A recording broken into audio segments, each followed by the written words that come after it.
हे class 10 students, welcome है आपका इस न्यू सीरीज के अंदर। मैंने आपकी कंट्रोल एंड कोऑर्डिनेशन की सीरीज को स्टार्ट किया हुआ था। इससे पहले मैंने आपको MCQ short answer type questions को कवर करवा दिया था। Today is our topic on long question answers.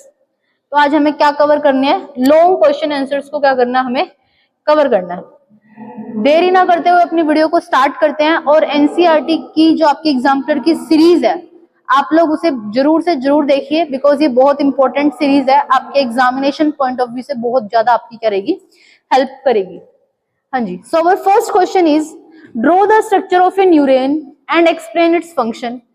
हम ये क्वेश्चन काफी बार रिपीट कर चुके हैं, तो मैं आपको प्रीवियस स्लाइड के अंदर दिखा देती हूँ, हमने जो यहाँ पर पढ़ा था। हाँ जी, देखिए ये क्या है, हमारे एक न्यूरॉन की स्ट्रक्चर है। किसकी स्ट्रक्चर है? न्यूरॉन की। ये कौन सा पार्ट कहलाता है न्यूरॉन का? Cell body. क्या कहलाता है? Cell body. ये क्या है? सेल बॉडी है। ये बीच वाला पार्ट क्या कहलाता है? न्यूक्लियस। क्या कहलाता है? न्यूक्लियस। इनको क्या कहते हैं? डेंड्राइट्स। क्या बोलते हैं? डेंड्राइट्स। और ये क्या कहलाती है? एक्सोन। क्या है ये? और ये जो शीट लगी हुई है इसे क्या कहेंगे? Myelin sheath. क्या बोलेंगे? Myelin sheath.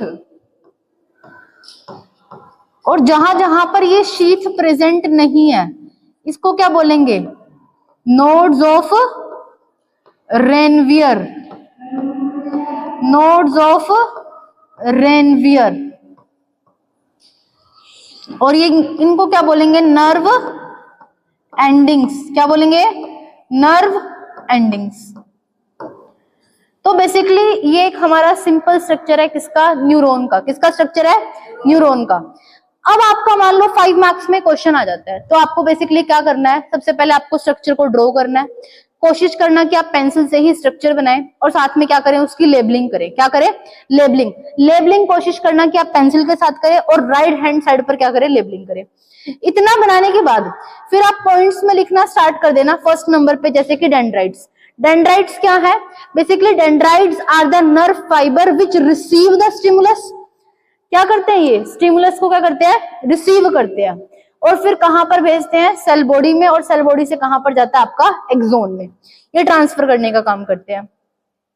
फिर अगर हम बात करते हैं कि cell body, what is cell body? Cell body क्या है? Cell body of a nerve fibre is consist of nucleus plus में साइटोप्लाज्म। ठीक है, क्या प्रेजेंट है सेल बॉडी में? न्यूक्लियस प्रेजेंट और क्या प्रेजेंट है? साइटोप्लाज्म प्रेजेंट है। एक्सोन क्या करता है? बेसिकली एक्सोन जो है it is a nerve fibre, it is the longest nerve fibre. ये आपका क्या है? लॉन्गेस्ट नर्व फाइबर है जो कि नर्व इंपल्स को ट्रांसफर करने का काम कर रहा है। किसका काम करता है? ट्रांसफर करने का काम करता है। फिर आप कहां पर आ जाते हो? नर्व एंडिंग पर। जब आप नर्व एंडिंग पर आते हो तो इट मींस यहां पर आपके क्या प्रेजेंट होते हैं? यहाँ पर ऐसे नोब प्रेजेंट होते हैं और इन नोब के अंदर क्या प्रेजेंट होती है? केमिकल इंफॉर्मेशन प्रेजेंट होती है। तो ये नोब क्या करते हैं? अपने आप को खोल के केमिकल सब्सटेंस को रिलीज करते हैं। क्या रिलीज करते हैं? केमिकल सब्सटेंस आपके यहाँ से रिलीज होते हैं। इस केमिकल सब्सटेंस को दूसरे न्यूरॉन के डेंड्राइट क्या करते हैं? एज अ केमिकल इंफॉर्मेशन क्या करते हैं? रिसीव करते हैं इलेक्ट्रिकल इंपल्स की फॉर्म में। बात समझ में आ गई? तो बेसिकली छोटे छोटे से फंक्शन है जो कि हमें ध्यान रखने हैं। तो it's all about the neuron structure. ठीक है, ये आपका क्या है? न्यूरॉन के स्ट्रक्चर के बारे में है। ये क्वेश्चन सबको क्लियर है भाई? चले आगे। क्वेश्चन नंबर 46 देखिए, what are the major parts of the brain? आपके ब्रेन के कौन कौन से मेजर पार्ट है? Mention the function of different parts. अगर मैं ब्रेन की बात करती हूं, ब्रेन के आपके कितने पार्ट होते हैं? 3। Brain has 3 parts. First is fore brain, फिर आपका कौन सा आता है? मिड ब्रेन, फिर हमारा कौन सा आता है? Hind brain. ठीक है, फोर ब्रेन में भी आपके बहुत सारे पार्ट्स होते हैं, बट एनसीईआरटी के अकॉर्डिंग सिर्फ आपको एक ही लर्न करना है और वो क्या है? आपका सेरिब्रम। क्या लर्न करना है? Cerebrum is the part of fore brain. Fore brain का कौन सा पार्ट है? आपका cerebrum. Cerebrum is the place where all the voluntary actions are controlled. ठीक है, यहाँ पर आपके जितने भी वॉलेंट्री एक्शंस होते हैं, वॉलेंट्री एक्शंस होते हैं, यहाँ पर आपके वॉलेंट्री एक्शन प्लस में आपकी थिंकिंग प्लस में आपकी लॉजिकल रीजनिंग, जितना भी आपकी लॉजिकल रीजनिंग है, आपकी इंटेलिजेंस है, आपका आईक्यू है, ठीक है, आपकी लॉजिकल थिंकिंग है, आपके वॉलेंट्री एक्शन है, जो कि आपकी इच्छा के ऊपर निर्धारित करते हैं कि आपको ये काम करना चाहिए कि नहीं करना चाहिए। तो वॉलेंट्री एक्शन सारा का सारा कौन कंट्रोल करता है? ये आपका फोर ब्रेन कंट्रोल करता है। इस फोर ब्रेन के अंदर आपके दो सेरिब्रल हेमिस्फीयर होते हैं, एक सेरिब्रल हेमिस्फीयर, दूसरा सेरिब्रल हेमिस्फीयर। तो ये भी किस में हेल्प करते हैं? आपके इंटेलिजेंस में हेल्प करते हैं। किस में हेल्प करते हैं? इंटेलिजेंस में। यहाँ पर आपकी कुछ लोब्स भी प्रेजेंट होती हैं, जिन्हें क्या कहते हैं? Olfactory lobes. क्या बोलते हैं? Olfactory lobes. ओल्फैक्टरी लोब्स आपकी बेसिकली स्मेल में डिटेक्ट करने में क्या करती है? हेल्प करती है। इतने सारे पार्ट हमें नहीं पढ़ने, हमें सिर्फ क्या पढ़ना है? सेरिब्रम पढ़ना है। क्या पढ़ना है? सेरिब्रम पढ़ना है। तो ये बात आपको ध्यान रखनी है। मिड ब्रेन, मिड ब्रेन आपका किससे कंट्रोल, मिड ब्रेन क्या कंट्रोल करता है आपके? हाँ जी, मिड ब्रेन आपके किसको कंट्रोल करता है? रिफ्लेक्स एक्शन को कंट्रोल करता है। किसको कंट्रोल करता है? Reflex actions. Reflex action of like आपकी जो आईज है, ठीक है, आपकी आईज की जो मूवमेंट हो रही है, ठीक है, मान लो आपकी आईज एकदम से ऐसे झपक रही है, ठीक है, तो जो आईज की मसल की जो रिफ्लेक्स एक्शन होते हैं, हमारी एकदम से ऐसे बंद हो जाती है। तो इस तरह के रिफ्लेक्स एक्शंस को कौन कंट्रोल करता है? हमारे मिड ब्रेन। कौन कंट्रोल करता है? Mid brain. लास्ट में कौन आता है? हमारा हाइंड ब्रेन। हाइंड ब्रेन में तीन फंक्शन, आप तीन पार्ट आपको लर्न करने हैं। कौन कौन से? फर्स्ट है सेरिबेलम, सेरिबेलम, इसके बाद आप क्या पढ़ेंगे? पोन्स, और इसके बाद क्या आएगा? मेडुला। सिर्फ आपको ये तीन पार्ट ही लर्न करने हैं। फंक्शन जान लेते हैं।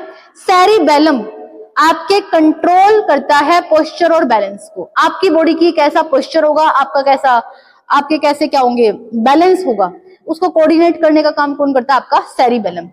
पोन्स का क्या काम है? It is a respiratory centre. Pons आपके रेस्पिरेशन को कंट्रोल या रेगुलेट करने का काम करता है। कौन? आपका पोन्स।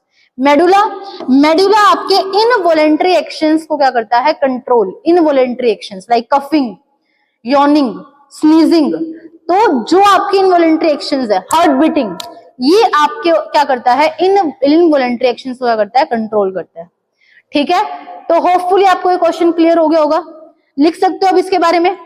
तो आपको मेजर पार्ट आपको ब्रेन के बताने थे और सबके फंक्शंस को बताने।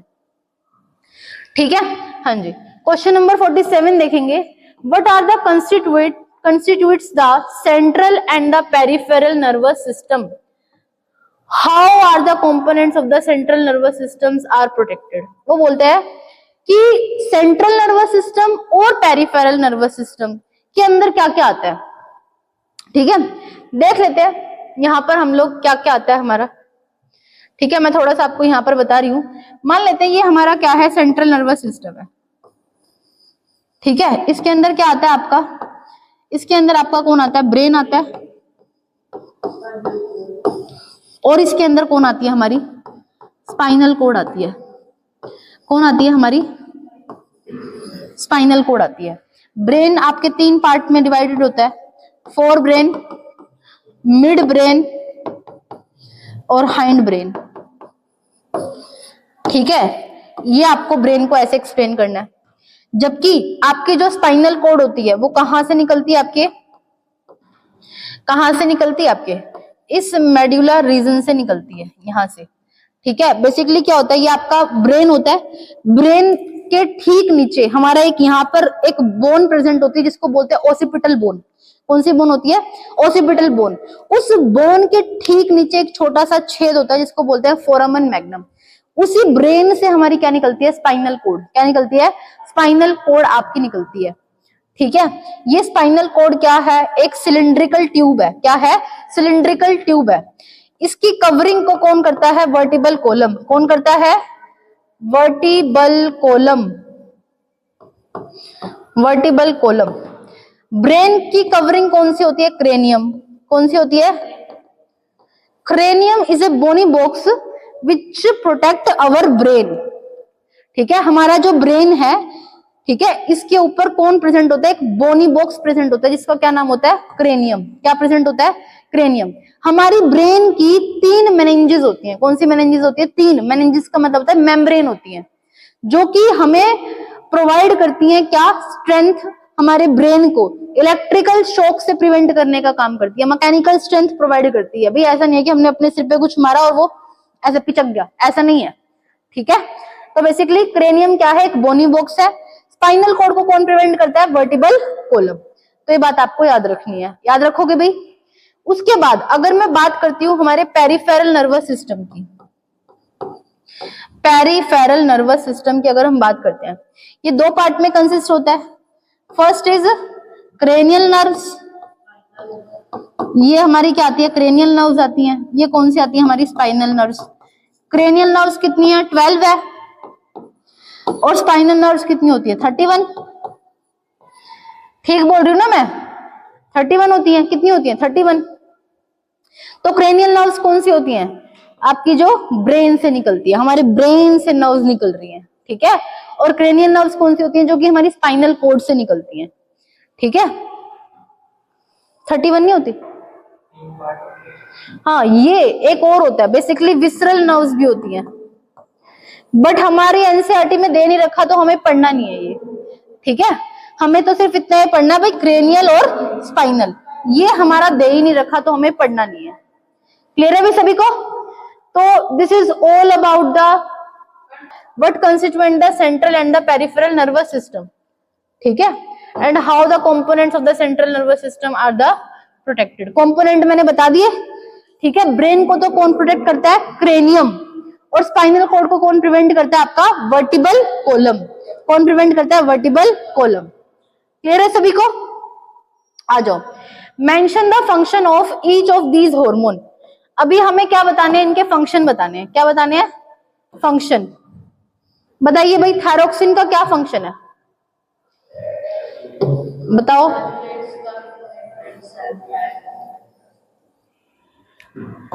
हाँ जी, देख लेते हैं। थायरोक्सिन, थायरोक्सिन का क्या फंक्शन है, ये हमारे फैट, प्रोटीन, कार्बोहाइड्रेट के मेटाबॉलिज्म को कंट्रोल करता है।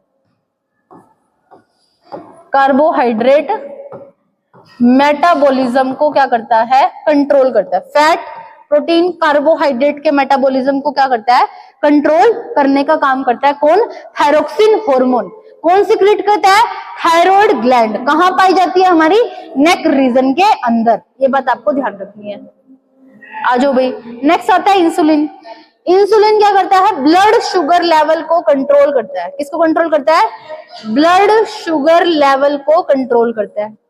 कहां से रिलीज होता है, पेनक्रियास से। कहां से रिलीज होता है, पेनक्रियास से। एड्रेनलिन हार्मोन क्या करता है, हमारी हार्ट बीट इंक्रीज करता है। क्या इंक्रीज करता है, हार्ट बीट। कौन रिलीज करती है, एड्रिनल ग्लैंड। कहां पर पाई जाती है, हमारी किडनी के जस्ट ऊपर। बेसिकली एड्रेनलिन हार्मोन को हम लोग इमरजेंसी या स्ट्रेस हार्मोन के नाम से भी जानते हैं। अगर मैं आपको बोल दूं कि आपको कोई चीज यहाँ पर प्रेजेंट करनी है, आज तुम्हारा टेस्ट है इस सब्जेक्ट का, और मैं किसी एक स्टूडेंट को बुला लूं, तो तुम्हारे उस दौरान पे जो तुम महसूस करते हो, तुम्हें लगता है कि हमें डर लग रहा है, हमें फियर है, हमें गुस्सा आ रहा है, अरे ये हमसे क्यों नहीं हो रहा, वो जो फीलिंग्स उस दौरान पे आती है, आपके हाथों में पसीना आ जाता है, आपकी हार्ट बीट बढ़ने लग जाती है, तो ये सब किसकी वजह से होता है, आपके एड्रेनलिन हार्मोन की वजह से होता है। किसकी वजह से होता है, एड्रेनलिन हार्मोन की वजह से होता है। क्लियर है सभी को। ग्रोथ हार्मोन किसको कंट्रोल करता है, growth and the development of the body. ठीक है, growth and development of body, ये इसको कंट्रोल करता है। ठीक है, क्लियर है भाई सभी को। हाँ जी, टेस्टोस्टेरोन। ठीक है, टेस्टोस्टेरोन क्या है, एक हार्मोन है। कौन रिलीज करती है, हमारी टेस्टिस ग्लैंड। और ये क्या कंट्रोल करता है, मेल के अंदर सेकेंडरी सेक्सुअल कैरेक्टर को क्या करता है, कंट्रोल करता है at the time of puberty. At the time of puberty. क्या ये बात सबको क्लियर है, क्या सबके काम, सबको फंक्शन क्लियर है भाई। इनके फंक्शन आपके आ सकते हैं, तो ये बात आपको पता होनी चाहिए। क्लियर है सभी को। Question number 48 is clear. Okay, question number 49 देखते हैं। Name the various plant hormone also give their physiological effect on the plant growth and the development. आओ देख लेते हैं इसको भी। देखो हमारे प्लांट के कितने हार्मोन दे रखे हैं आपके एनसीईआरटी में, 4 तरह के हार्मोन दे रखे हैं। मेरे साथ बोलेंगे। जो प्लांट रेगुलेटर है, growth regulator, first is auxin, second is gibberellin, third is cytokinin, fourth one is abscisic acid. ये 4 तो आपके एनसीईआरटी में दे रखे हैं। और फिफ्थ में आपको बताती हूँ इथाइलिन। क्या बताऊंगी? इथाइलिन। हाँ जी, यहां पर लिखेंगे growth regulator hormone, growth regulator. और ये कौन है? हमारे ग्रोथ इनहिबिटर। यहां से डायरेक्ट क्वेश्चन आ सकता है भी पेपर में। ग्रोथ इनहिबिटर आपके 2 हार्मोन होते हैं, ABA एब्सिसिक एसिड, और दूसरा कौन आता है? इथाइलिन। कौन आता है? इथाइलिन। ग्रोथ रेगुलेटर कौन आते हैं हमारे? फर्स्ट कौन है भाई हमारा? Auxin, auxin, gibberellin, cytokinin, cytokinin. हाँ जी, auxin as a name indicate auxin. First of all आपको ये पता होना चाहिए कि कहां पर पाया जाता है। आपकी रूट के टिप पर, आपकी शूट के टिप पर ये पाया जाता है। दूसरी बात, ये वहां पर ग्रो करता है जहां पर शेडेड रीजन होता है। मान लो कोई एक लीफ है, ठीक है, उस लीफ की जिस सरफेस पर सनलाइट पड़ रही है ये वहां ग्रो नहीं करेगा। अवे फ्रॉम द सनलाइट क्या करेगा? इसके अपने आप को क्या करेगा? सेल को ग्रो करवाएगा, जिसकी वजह से सेल आपका, आपकी जो ऑर्गन होता है वो कैसे हो जाता है? बेंड हो जाता है। कैसे हो जाता है? बेंड हो जाता है। ठीक है, तो पहली बात, ये इसका फंक्शन क्या है? सेल को इलोंगेशन करने में हेल्प करता है। सेल को इलोंगेट करने में क्या करता है? आपकी हेल्प करता है। कौन? ऑक्सिन। फिर से बोल रही हूं, सेल इलोंगेशन में कौन हेल्प करता है? ऑक्सिन। कहां पर पाया जाता है? रूट के टिप पर और शूट के टिप पर। कहां पर ग्रो करेगा? जिस एरिया के ऊपर सनलाइट नहीं पड़ती वहां पर क्या करता है? अपने सेल को ग्रो करता है, जिसकी वजह से वो ऑर्गन हमें थोड़ा सा बेंड हुआ नजर आता है। पहला।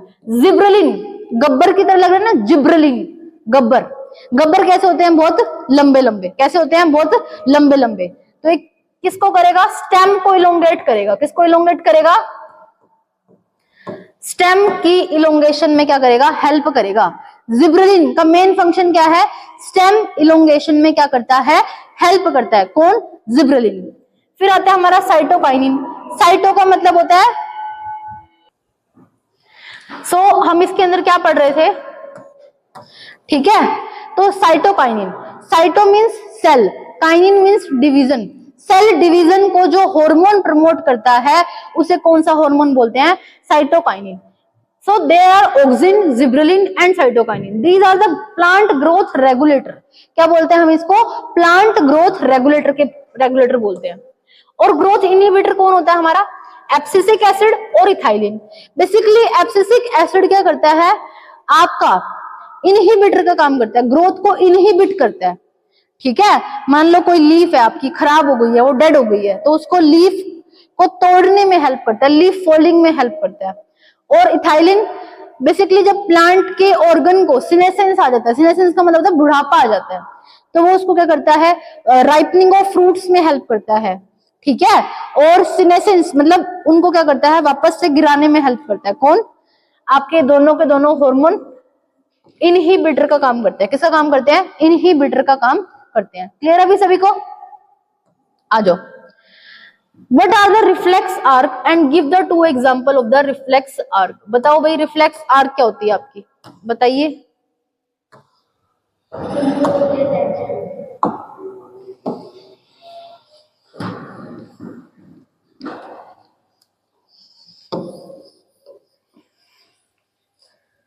हाँ जी, रिफ्लेक्स एक्शंस क्या होते हैं? Reflex actions are the sudden, immediate, unconscious, automatic. ये क्या होते हैं? आपके रिफ्लेक्स एक्शन होते हैं। थोड़ा सा हम लोग रिफ्लेक्स एक्शन के बारे में बात कर लेते हैं। रिफ्लेक्स एक्शन तो कैसे होते हैं? ये आपके सडन होते हैं, ऑटोमेटिक होते हैं, अनकॉन्शियस होते हैं,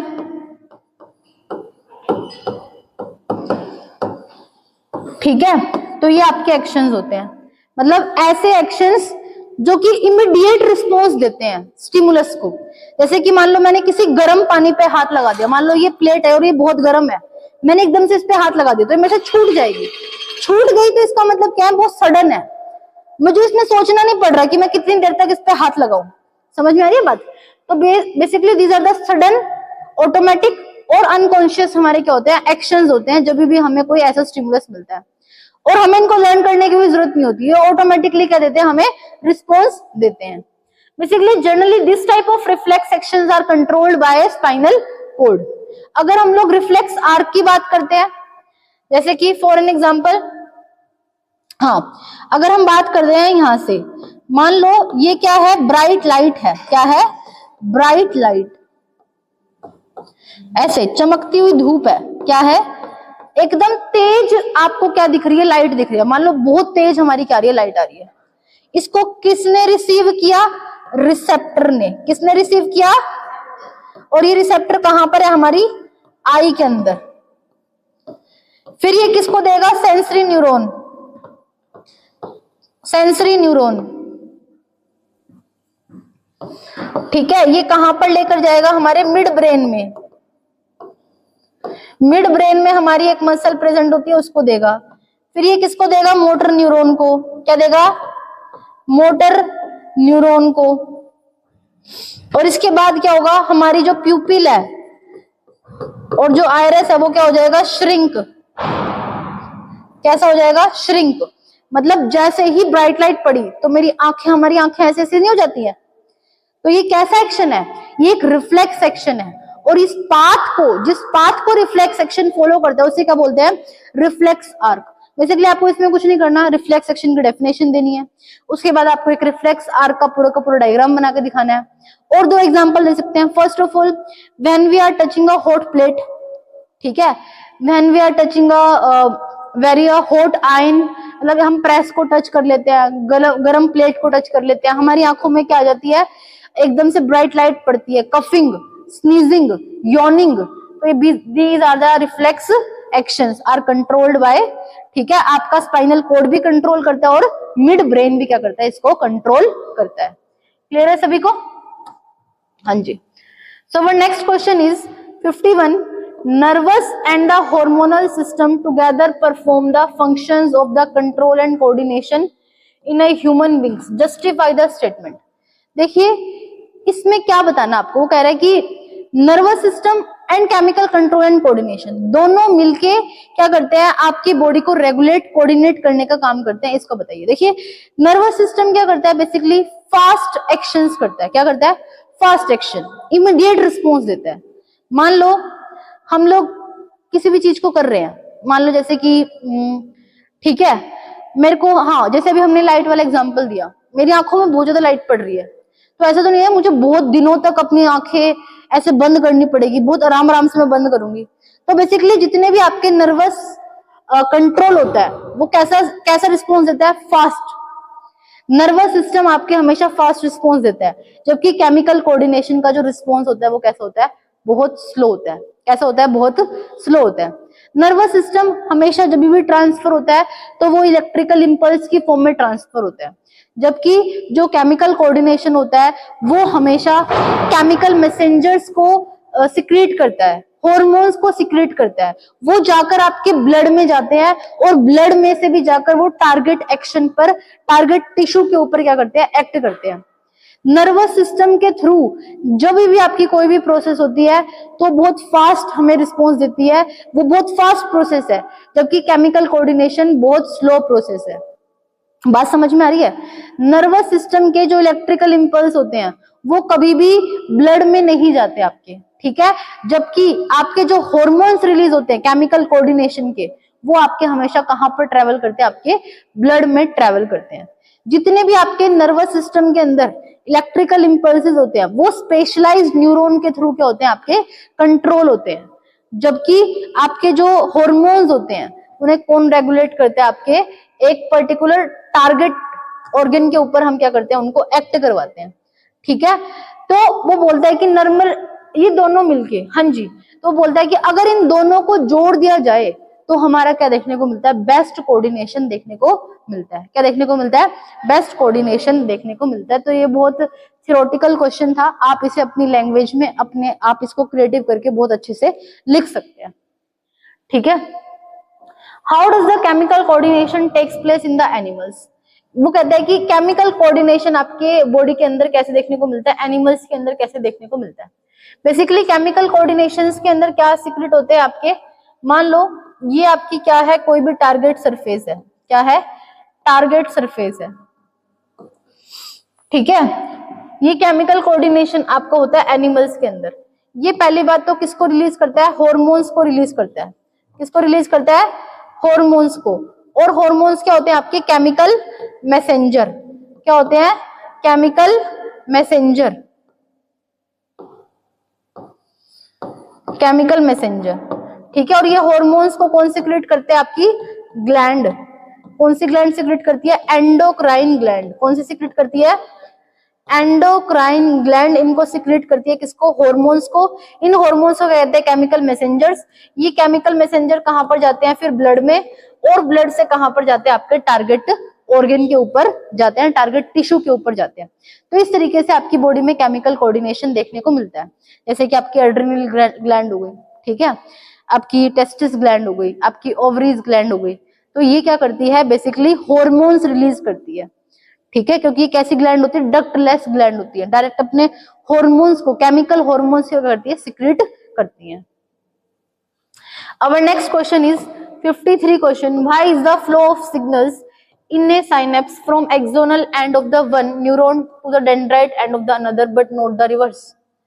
देखिए इसका क्या मतलब है, वो कहता है कि जब भी साइनेप्स में से सिग्नल का फ्लो होता है तो वो हमेशा एक एक्सोनल एंड से दूसरे डेंड्राइट एंड की तरफ होता है, दूसरे न्यूरॉन के डेंड्राइट की तरफ होता है। ऐसा क्यों, देखिए पहली बात तो मैं आपको बताती हूँ, जब भी आपकी इलेक्ट्रिकल इंपल्सेस फ्लो करते हैं, इलेक्ट्रिकल इंपल्सेस आपके ट्रांसफर होते हैं, तो ये कैसी प्रोसेस है बेटा, ये एक वन वे प्रोसेस है। कैसी प्रोसेस है, वन वे प्रोसेस है।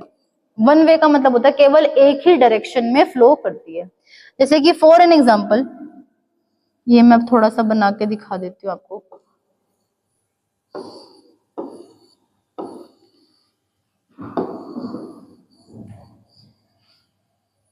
ठीक है, यहाँ पे फिर हम देख लेते हैं।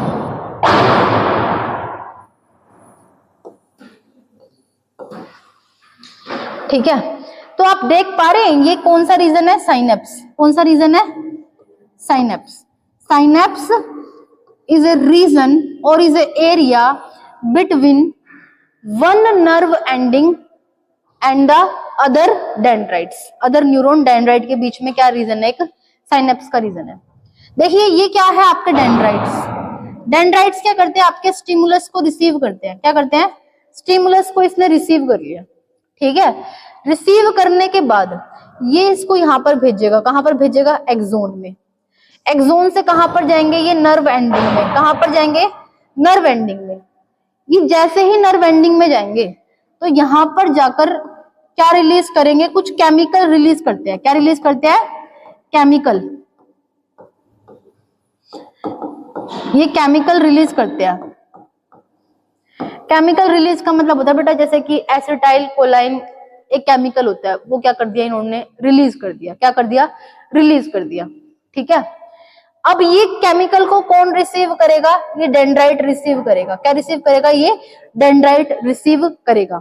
बेसिकली ये कभी भी रिवर्स प्रोसेस नहीं हो सकती, कभी भी यहां से यहां पर ये नहीं जाएगी, ठीक है। यहां से यहां पर ये नहीं जाएगी, ये यहां से यहां पर ही जाएगी, क्योंकि इसकी हमेशा वन वॉल्व ओपन होती है, एक ही डायरेक्शन में रहती है। भाई एक साइड का दरवाजा खुल गया, वापस हम इसको यहां से यहां पर नहीं लेके जा सकते, ठीक है, क्योंकि ये क्या करता है, स्टिमुलस को गेन करता है, इसे कौन लेता है? आपके डेंड्राइट्स, डेंड्राइट्स के बाद सेल बॉडी, सेल बॉडी के बाद एक्सोन, एक्सोन के बाद डेंड्राइट। डेंड्राइट पे जाने के बाद यहाँ पर आपके क्या रिलीज होते हैं? केमिकल रिलीज होते हैं। उसी केमिकल को कौन रिसीव करता है? नेक्स्ट न्यूरॉन का डेंड्राइट क्या करता है? रिसीव करता है। ये प्रोसेस आपकी रिवर्स नहीं हो सकती, बिकॉज यहाँ पर वन वे प्रोसेस होती है। कैसे होती है ये? वन वे प्रोसेस होती है। तो इस तरीके से यहाँ पर मैंने आपके सारे लॉन्ग क्वेश्चन आंसर्स को क्या करवा दिया है? कवर करवा दिया है। और इसी के साथ हमारा जो कंट्रोल एंड कोऑर्डिनेशन का चैप्टर होता है वो एनसीईआरटी एग्जाम्पल की प्रॉब्लम्स के साथ क्या हो जाता है? खत्म हो जाता है। आप यहाँ पर मैंने आपकी 3 वीडियोस बनाई थी, MCQ, short answer type and the long question. तो यहाँ पर आज हमारा खत्म हो जाता है। वीडियोस को आप प्लीज सीरीज में देखना, हर क्वेश्चन आपको अच्छे से समझ में आएगा। फिर भी किसी तरह की क्वेरी है तो प्लीज आप कमेंट बॉक्स में जरूर से जरूर ड्रॉप करना। आज के लिए इतना ही, मिलते हैं अपनी नेक्स्ट वीडियो के अंदर। Thanks for watching.